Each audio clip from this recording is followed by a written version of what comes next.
another headphone-less day. That's the thing, man. I gotta, all these costumes that I'm wearing, man, I gotta figure something out with the headphones, man. I like to have my headphones on, and it gives it that more real vibe. It gives me that more real jive. It allows me to get all in. Once again, the chef is back up in the building to give y'all, I'm cooking up some fucking entertainment tonight, man. I'm cooking up, whipping up some motherfucking fun and some good shit. Damn, man, what's going on with y'all, man? How's everybody been? How have I been? I've been decent, man. I've been decent. It's been cold as fuck in Minnesota. We've been having a cold streak. It's been like, it's been damn near in the double digits negative below for the last 2 weeks. And it's not until my birthday coming up here, which is still a few days away, that we're going to get back in the double digits on the positive side. So that's crazy. The thing I was saying to my mom was actually nuts is that I know I talked about it many times before on the podcast or these last few weeks and months here, is that it was for a long time we had no sun. For like 4 weeks, we probably had 3 total days of sun. And then, it was decently warm, though. It was a decently warm winter. There wasn't even that much snow. And also in these last few weeks here, now the cold has come and the sun pops out. So, do you want warmer weather and no sun? I mean, I'll take warm weather. Sure, I'll take 35. 35's chilling for Minnesota. I know there's probably some people listening to other places. Oh my God, it's fucking cold. 35, I'm in my shorts naked. I'm naked in the field doing motherfucking snow angels, man. Whoo, man, I'm making sculptures out of my penis or shit, man. It's fun. It's lively and it's warm. So, chilling like a villain, yeah. I kind of like how I did the podcast last week, where it was released last week in front of this, but it was just a few days ago for me, actually just yesterday. But I really enjoy it because I think I might do that for a while now. I think, if you ever see something short, 30 minutes to 45 minutes, it's going to be a monologue, but then the dialogue is going to come in, and now I'm going to do a Discord chat with my buddy Boyer on this Sunday coming up here. And I'm probably going to intertwine that with that. Who knows? Maybe we carry on a conversation that's 90 minutes long. But, like I said, I don't want to waste people's time anymore. I don't want people to just hear about a bunch of bullshit. This is the one thing. This is the weird thing, too. People always talk about, like, they want to start their own podcast or, like, XYZ. There's 2 things I have on advice on that. Like, one, do you really want to do that?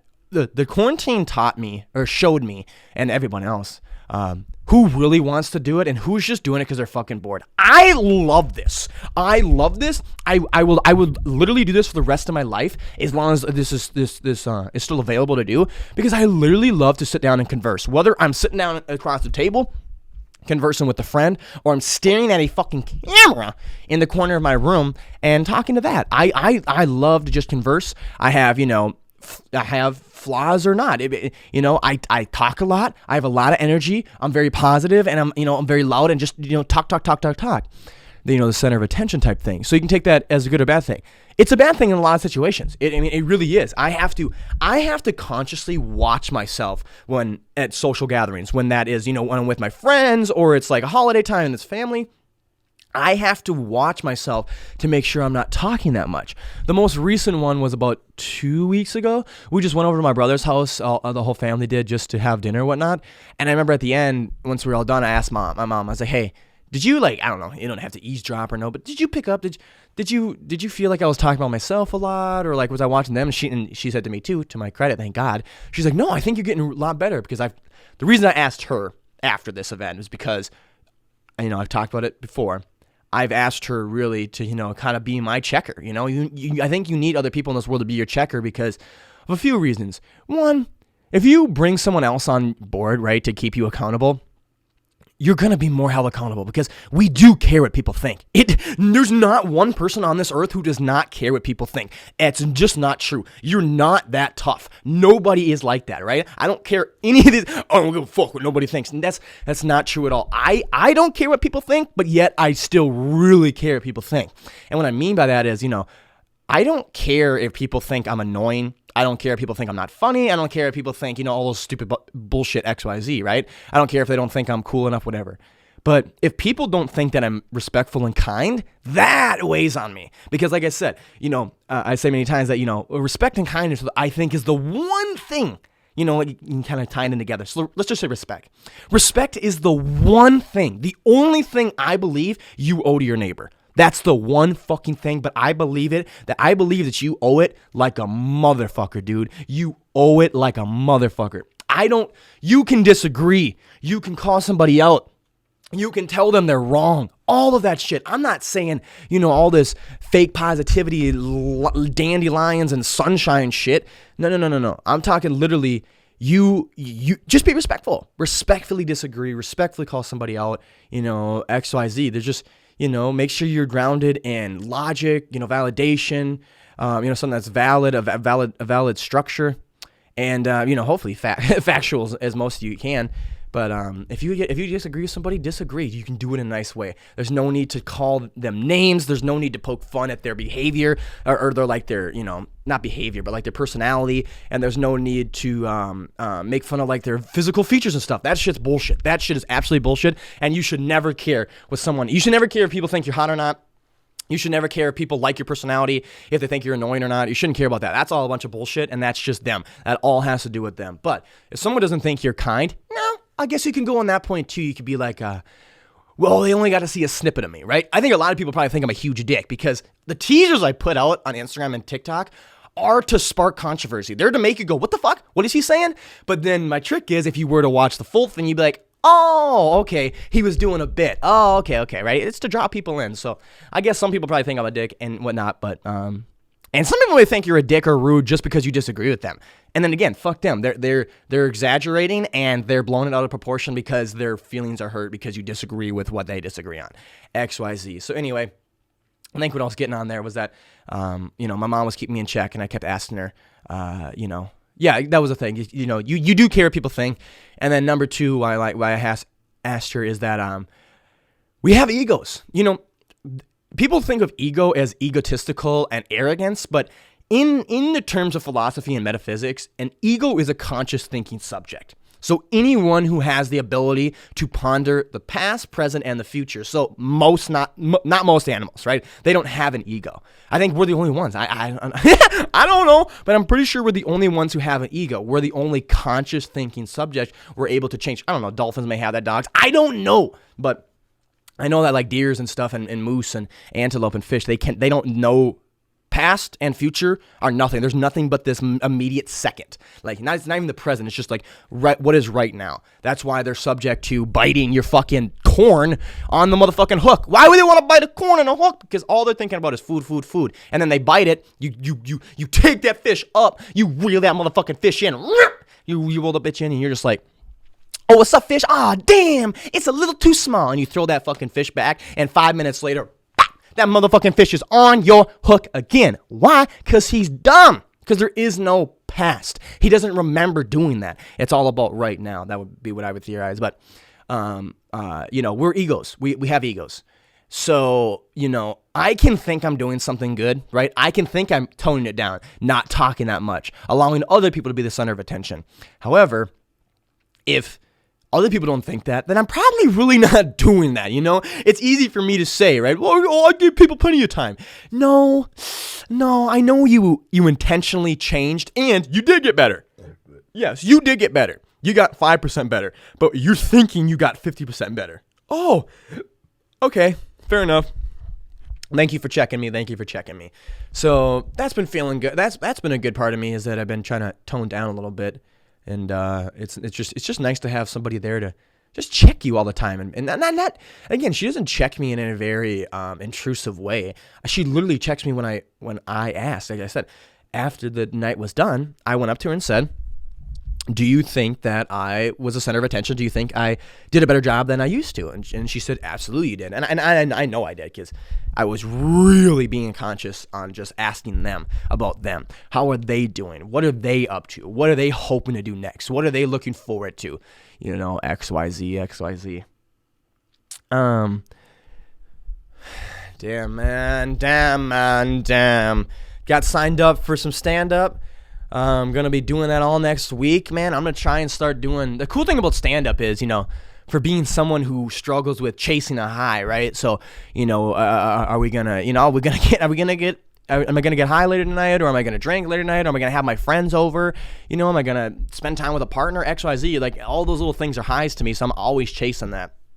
And the best thing about being an open micer is being an open micer. Haven't done it yet, but I will. And I'm already signed up for next week, so I got to go. I've been practicing too, so I'm ready. You work basically Monday, Tuesday, Wednesday, Thursday, maybe, right? Because Friday, Saturday, Thursday, Friday, Saturday, those are going to be for the headliners. Those are going to be for big shows. So most bars don't have open mics. So that's kind of cool, is that Monday, Tuesday, Wednesday, Thursday, I can do school, workout, videos, and DoorDash, right? And then at the end of the night, be looking so forward to my high, quote unquote, my high of making people laugh, standing on stage live and making people laugh. So that's cool. And then, you know, until I'm working my way up to a MC, an opener, and a feature XYZ, right? Then Friday and Saturday, I get the night off, quote unquote, get the night off, and I can do, you know, a few things. Chase the other highs. I can go hang out with friends on Friday and Saturday night when they have the nights off. You know, I can go hang out with them. Or shit, we can go to the bar together and watch the headliner, and I can sit down there and learn from, you know, people who do comedy and who, you know, is already funny and XYZ. God damn, man. God damn. I was, let's talk about that. I was watching, I think I showed the video. No, I don't think I did. With Jordan and Tate. I didn't. But there was a video about this guy, and he's like, he paints for fun, for his hobby. And somebody asked him one day, are you good at it? Are you any good? And he's like, what? He's like, what kind of question is that? He's like, painting is my hobby. He's like, think for the fact that, think about if I would have said I like walking. And someone goes, as my hobby, right? I do that. I do that. My mom does that. I love we don't have fucking mountains here in Minnesota, but I love hiking. And that's what I do for my exercise. Put on a weight vest and go, right? And he's like, think about walking. Think of your hobby as walking. And that person asks you that. You any good at it? The fuck? What kind of fucking question is that? And he said that to show forth, he's like, that's what it all should be like. If I had to be good at painting, I paint as a hobby. I paint for creative outlet, for something to take my mind off my current reality, to take my blow off steam, to just chill, right? That's why people lift, XYZ. Why do you have to be good at it? Who said you have to be good at it? Yes, you should always want to get better because that's a part of the creative process, but who says you have to be good at it? He's like, if I'm painting and I had to be good at it, I quit. If I had to worry about structure and lines and primary colors and all those different shit, I would quit. Same with me. If I had to be good at this, first off, I'm great. I'm great. All right, I enjoy this. But if I had to be good at this, right, I had to get a certain number of views. Fuck that. I don't care if you view this or not. I'm going to do this because, like I said a million other times, you think this may be deep or not, but life is as deep as shallow as you want to make it. It's either extremely deep or it's extremely shallow or it's right in the middle. It's whatever the fuck you want to make it. Sounds cliche, but it truly fucking is. And you may think this is deep, but if I'm not doing this, right, I've said it many times, if I'm not doing this, if I'm not working for some reason in my brain, I'm just destructive. All the things that I find, free and fun, fuck, they're just destructive. The only thing that I find not destructive is having my friends over here having a conversation or having my friends over here and making videos, which I do with that Tate and Jordan guy. No, that's what I do with Tate, YZ, and Jordan Rogers, right? Evan Epperly and friends like that. I have them over to podcasts or I have them over to make videos because I don't find that destructive. I find, who cares if it's productive? I don't care. It's maybe not productive. If you want to define that as not productive, fucking cool. But I know it's definitely not destructive. It may not be productive, but I know damn motherfucking sure it is not destructive. So, that's kind of where I'm on that, and I think you should do the same thing. Man, I think the coronavirus showed a lot of us how boring our boring our lives are, and I truly think that is that life is long. I know people think it's short, but life is long. To be up for 16 to 18 hours a day, depending on your individual, that's a long time. So think about you just do 8 hours of work. Say you do 8 hours of work 7 days a week, right? You're up for 16 to 18 hours. That's 8 to 10 hours of free time. Now, if you didn't have other things, right, children, other priorities, XYZ to fill it up, you're never going to fill 6, 8, 10 hours a day with just a bunch of bullshit. There's no fun that you can do that long that will not be destructive to you. So I think that is the power of creative outlets and hobbies. Dude, whatever it can possibly be, man. I know I talked about a million times about creation versus survival, bro. We are making our survival so much easier, which is super cool. That's great, man. Look at this amazing house. Look at your house. Be in your house. I hope you have an amazing house, and you probably do. Even if you don't think it's amazing, it probably is. It's amazing compared to a motherfucking hut. And if you're living in a hut, all right. All right. I can't relate, but all fucking right. Yeah. But man, I don't know. We're making survival so much easier, so I just don't know why we aren't. Maybe we don't know that, or maybe they just don't care to do that. But I don't know why we're not teaching people to do more creative things that allow them to feel better about themselves. I truly believe most problems in this world stem from the feeling of purposelessness, of meaninglessness. That's where I think it stems from. I think most diabetes come from that, most cancer and all the different shit. Why? Because you look at them at the forefront, right? You look at them at the top. You draw back. What makes most cancers? What makes most obesity? Or what makes most diabetes? Obesity. What makes most obesity? What makes most cancers? What makes most illnesses? Vices. Whether it's food, drugs will lead you to what? Drugs lead you to gun cancer, colon cancer, liver failure, fucking mouth cancer, all those different shit, man. That all can stem from a lifestyle of problems. And I know there are anomalies. I know there are anomalies. A cancer cell is just a mutated cell that doesn't work functionally, and it'll start taking over your body. You can get that from many different ways, especially in this world. We got nasty ass air quality, fucking chemicals in everyone's yard, and paint and plastic everywhere, even getting in your drinks and food. I get it. You can easily develop it. But we do see, right? Stats will show it. Peer-reviewed studies will show it that most of these chronic illnesses are caused from lifestyle. They're caused from lifestyle, and if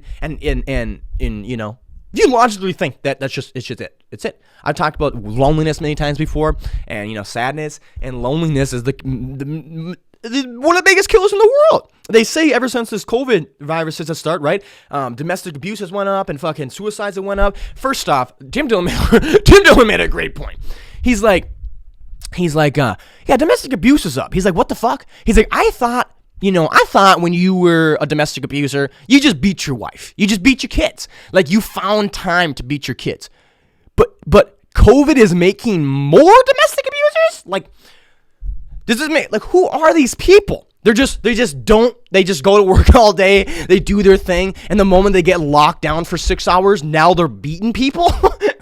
COVID has not just exposed, it's made abusers? What's going on? So you're telling me if Mark has to stay inside for another 3 hours, he's gonna beat the shit out of Helen.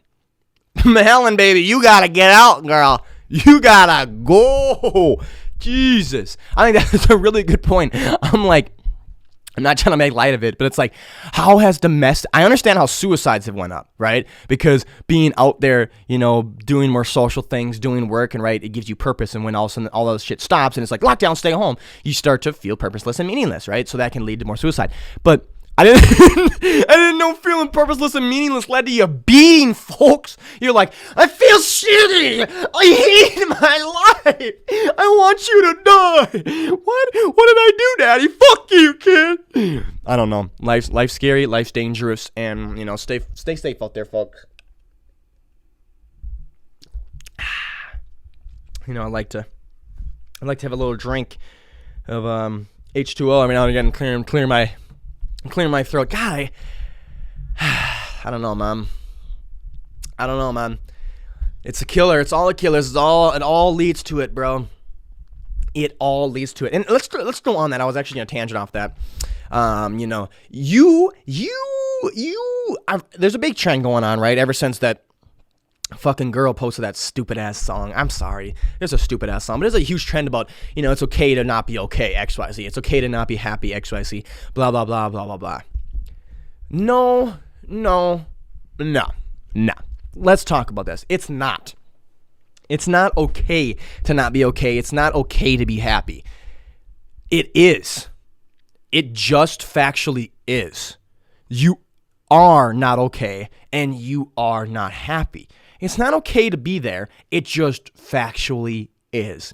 State the nature, put ourselves out there. What I mean by this is, we are not built to be okay. We are not built to be happy, right? Let's talk about it many times. Think about dopamine, which is Mother Nature's innate universal reward system. You basically exist to please that system.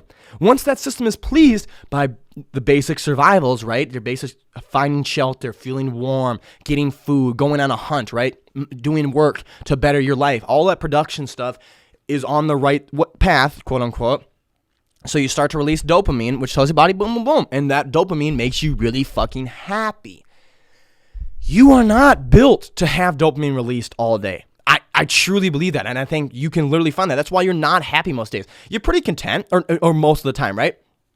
Every top of the hour, or, in the morning, you're super happy because, you're having breakfast. And then all of a sudden you go to work. You're like, all right, you're not sad, but you're like, all right, got to go to work. And then lunchtime comes. You're like, woo, you get another dose of dopamine. Why? Because you realize it's reward time, which is dopamine, right? It's reward time because of all the hard work I did. You didn't enjoy the hard work. So if you really were to think about it, I would bet if you were to rank happy, right, on a scale of 1 to 10, happiness would probably come in around like a 6.5 to 7, right? Because a 6 would be like, optimistic contentment. 5 would be neutral, so that's contentment. 4 is, kind of leaning on the pessimistic contentment, but you're kind of like, just gotta grind through the day. Shit, just gotta grind through the day. A 4 would be this, right? You're feeling content. You're around a 4 and a 6, but a 4 would be, okay, all right, shit, we just gotta grind through the day. And to me, a 6 would be like, all right, let's do this. This ain't gonna be that bad. Let's do this. Kind of a little bit more cheery, right? Let's just say happiness kicks in around that 6 level. If I don't know where I was getting at with this point, I completely blanked. So I'm gonna drink my water now. If you were to think about a happiness at about 6.5, let's say 6.5 to 10, right? 10 is all the way to elation. I would bet 90% of the time, if not more, you're below that 6. You're at a 5.5 to down to wherever. I would argue that. There's not most people, even people who love their job, even people who love playing football, even people who love painting, even people who love doing construction, whatever, farming, whatever. It's work most of the time. 90% of the time, it's fucking work. You got to get up early. You got to work hard. You got to stay late. You got to push yourself. You got to grind. You got to get better. You got to progress, right? It's really, really fucking tough. It's really tough. So no, I don't think it's okay to not be happy. It's okay to be happy because you are not happy. I feel innately in our nature, we're not meant to be happy. Again, there's a different definition, right? Let's say that happy is that 6 or that 6.5. Most of the time, you're not mad. You don't want to kill yourself. Most of the time in life, I'm at a 5.5 or that low 6. It's not a happiness. It's just like, hey, I got to do what I got to do. I'm not going to, I can't wait to do this. But I'm not like, oh my God, I'm not getting out of fucking bed. I'm not moving. I am not doing that. That is bullshit. I'm not there. I'm just simply at the point of optimistic contentment. I'm just like, well, got to do what we got to do. Let's go. Right. So, it's not just okay. It's not just okay. It is. It simply is, and that it's actually not okay to think you need to be happy all the time. I talked about with Dawson in the last episode. That is the real epidemic in this country. This idea, this fallacy that we have to be happy all the time. And if we're not feeling happy, we get food, we get TV, we get sex, we get drugs, we get alcohol, we get XYZ to fill us that fake pseudo fucking happiness. That's not happiness. Happiness shouldn't even be a real word. It should just be fulfillment, because happiness can come so fake, but fulfillment, that feeling of meaningfulness and purposefulness, that leads to true, right, quote unquote, true happiness. Is there anything else I want to say? No, there isn't. I was talking about want to be happy. Oh yeah, you know what? You know the thing I want to talk about? I thought about this. It's the small things in life, folks. It's the small things in life. And let me tell you an example of this. I remember a lot of my other friends used to make a big deal out of like why I chose friends. And they'd be like, why don't you like XYZ? Why don't you like this? And I'm like, oh, he did this. And they'd be like, wait, what? And let's just use an example. I'll be like, why don't you like X? And I'm like, I don't like X because when we were hanging out and I was going to pick him up to go out to eat, he made me wait 45 minutes Oh, well, maybe it's a misunderstanding. Maybe it's a big deal. Okay, maybe it was. Next time I went out with him, he made us wait 35 minutes. Oh, well, why is that big of a deal? He gives you presents. He tells you he's funny. He tells you he loves you. He talks good about you. Because, dude, it's the small things that make a person. People can easily give you presents. Words are bullshit. They're not just cheap. They're bullshit. They don't mean shit. Words don't mean shit if they're not backed by action. A dog is not a dog if a dog's not a fucking dog. I don't know how to make that, sound like more clear, but like, if you try and say in the English dictionary, we say that this is a dog. I have it in front of me, right? This is a dog. So I can't come to you and say that this right here, dog. I'm holding up a snow globe for those who are listening, right? Dog. No, that's not a dog. It's a fucking snow globe, you dumbass. Right? You can't just change the definition of it.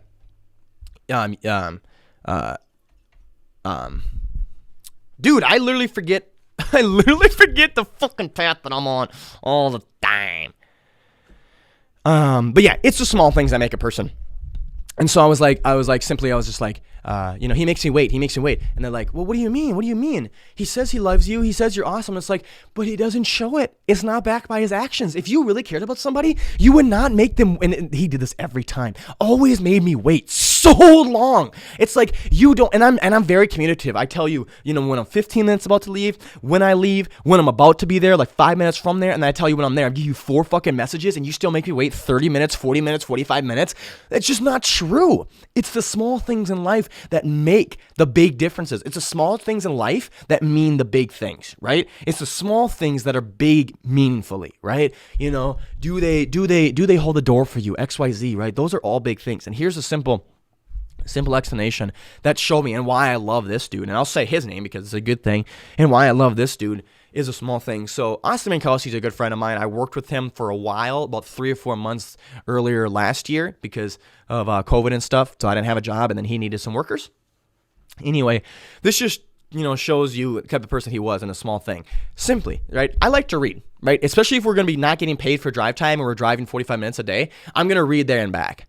Every time I read, the first days he kind of turned the music down really low, and then he could I didn't say nothing.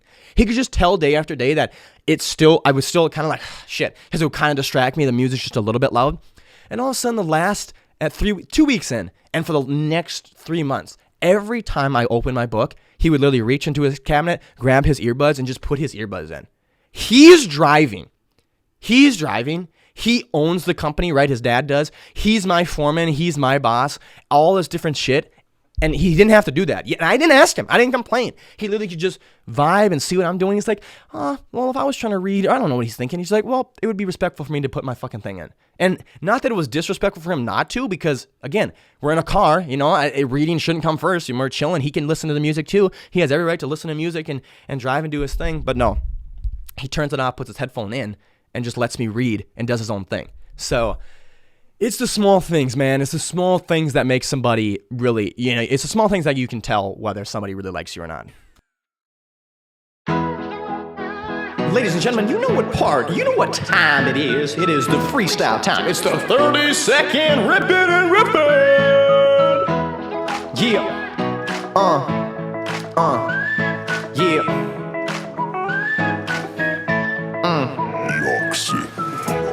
Yeah, this beat really is, yeah. Yeah, I can hope I make it last, yeah. Like in the bed last night, yeah. 35 seconds, that's alright, yeah. Yo, my girl disagrees, but I don't give a fuck. I kicked her out and took the keys, fuck you. 35 seconds is good. Woo, hey. She said not for me. Hey, yeah. But I said, why don't you see, girl? I don't give a fuck about pleasing you, girl. I'm just about pleasing me. Yeah. 35 seconds is plenty. 35 seconds is too much. Yeah. Yeah, I hope y'all enjoyed that motherfucking riff. Ladies and gentlemen, here's a funny thing. Here's a funny thing about those riffs. I told y'all, folks, I hope y'all know me. Y'all get to know me behind this show. Dude, hey, what is, oh, you made it. You made it. Ladies and gentlemen, I have a special gift tonight. Ladies and gentlemen, I am going to let this guest take over. What the fuck are you doing here? Yes. Oh, ladies and gentlemen, I am going to let this guest take over the rest of the monologue here, the rest of the show, and I hope you guys enjoy him, and until I see you guys again, scoot boot toodaloo. Enjoy him. What's going on, guys? Joe Rogan here. Hey, guys, it's good to be here in the show. I don't need that. Today is this...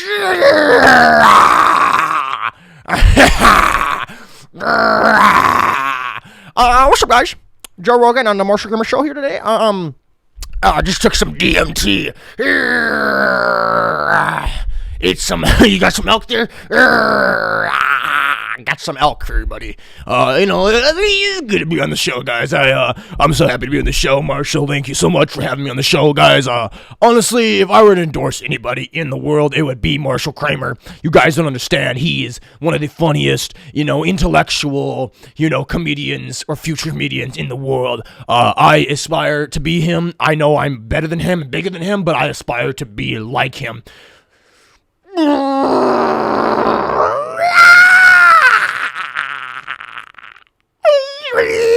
Marshal.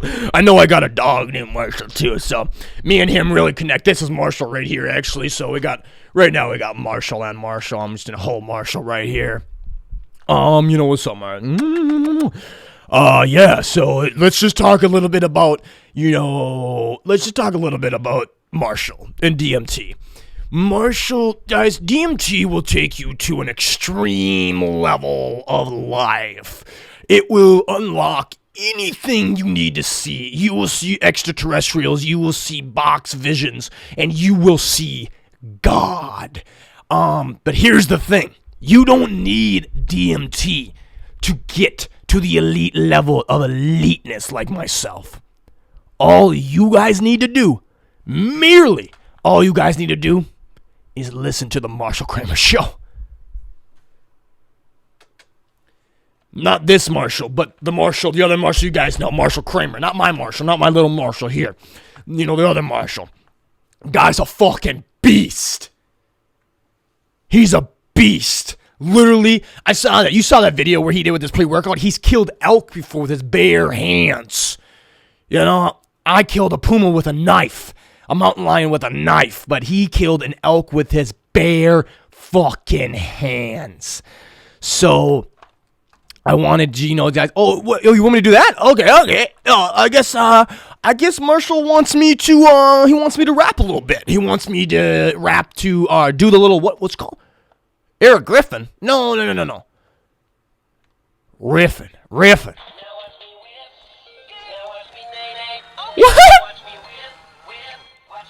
I had no idea this dog did this.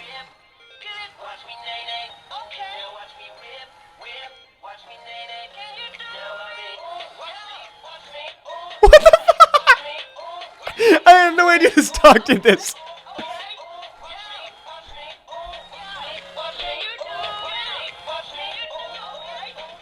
Woo! That was so fucking dope. Thank you, Marshal. I mean, I'm Joe Rogan, so thank you, other dog, Marshal. Thank you for that, and I guess I'm going to be doing a Rippin' with Riffin' freestyle. This is yours, so Rippin' and Riffin'. You know Eric Griffin, though, right? You know Eric Griffin? Yeah, he's another comedian. We're all comedians. He's I know him. He's a friend of mine. Yeah, my friend Eric Griffin.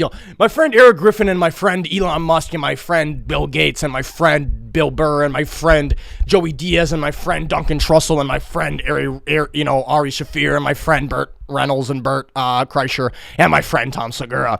And my friend Donald Trump, all my friends. Everyone is my friend. They're all just my fucking friends. So let me get that freestyling for you.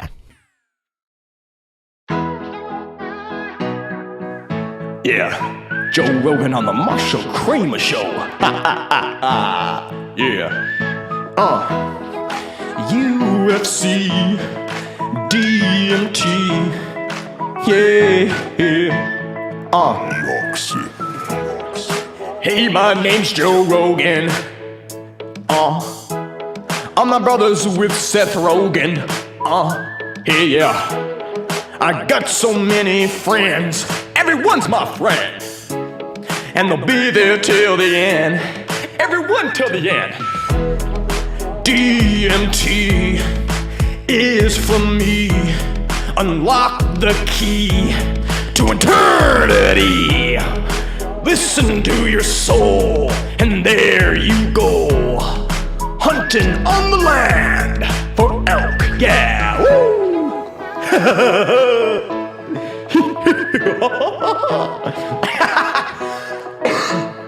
Ladies and gentlemen, this is Joe Rogan signing off for Marshal Kramer.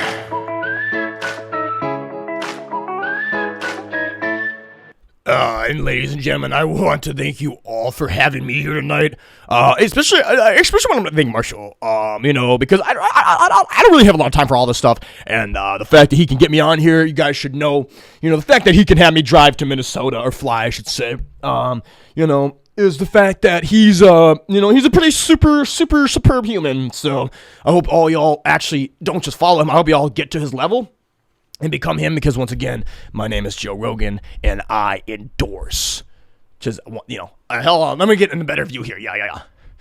Because my name is Joe Rogan, and I endorse the Marshal Kramer Show. So, if you don't take DMT, you're a motherfucking pussy. Elk. What? Sign off? How do you? Skaboot? Batoot? I am not saying that. What are you, a douche? No.